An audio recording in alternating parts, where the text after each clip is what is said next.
Hey guys, doing today? My name is Matthias Handler here. Welcome to Lightspeed Streams. Here, continuing my video game series called Outdoor Gaming, where I review games here in the great outdoors.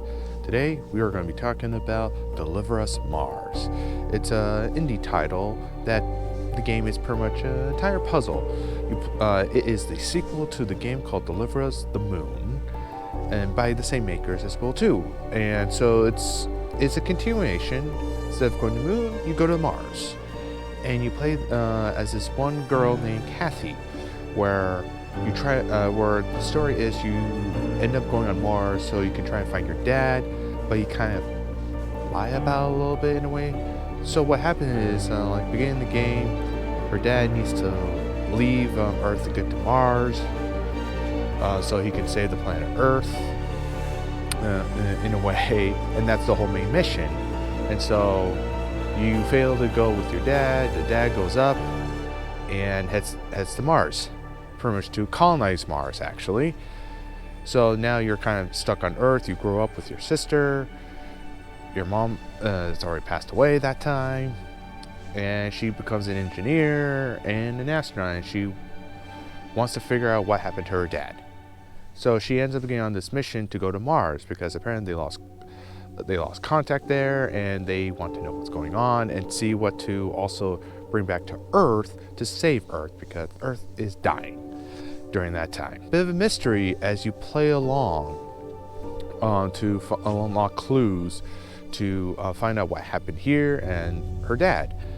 And one of the things you do is like you do have like this kind of floating orb that follows you everywhere, and it's your unique tool to unlock doors and to go through vents to kind of like get information or to unlock things as well too, and also pick up items as well to unlock puzzles. And that's what essentially this game is an entire big puzzle, and most of it is good. There was a couple that were a little frustrating, I gotta say the least. So but you unlocked by using the orb, you can unlock these little plot points, like where there's videos, kind of videos about holograms of what's happening in this room, and like interactions with the character and what's going on, and slowly builds up and explain what the hell happened here. Pretty much what happened is things went to shit over there, and you need to try and figure out what happened. So you pretty much go along, and so on the gameplay side, it is good as a third person. You pretty much can use your cutting tool. You got your little orb to unlock things, and it's pretty much basic controls mechanics that I eventually you figure out.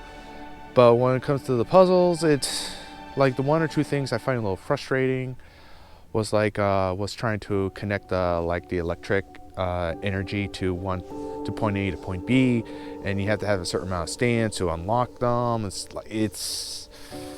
There was a one that I found way too frustrating, where I had to move one over to unlock this one door and to keep it open, and so the puzzles are actually are alright, but it's okay when it comes down to it. Now with the performance in this game, it is Steam Deck verified.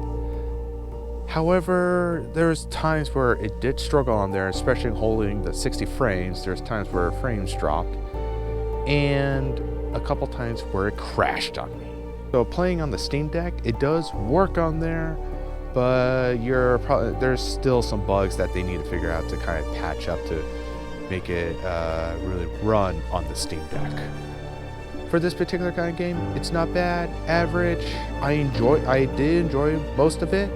Some of the graphics and the facial animation was not the best in there. Couldn't really capture that full emotion in there, especially for the heavier moments early on in the game. So have you guys played Deliver Us Mars? Let me know down in the comments below, and see if you're even interested for the new one called Deliver Us Home. That's their next one coming out. I might check that one out. If you want more videos, give it a subscribe and a like. Thank you so much for watching. You guys have a great day.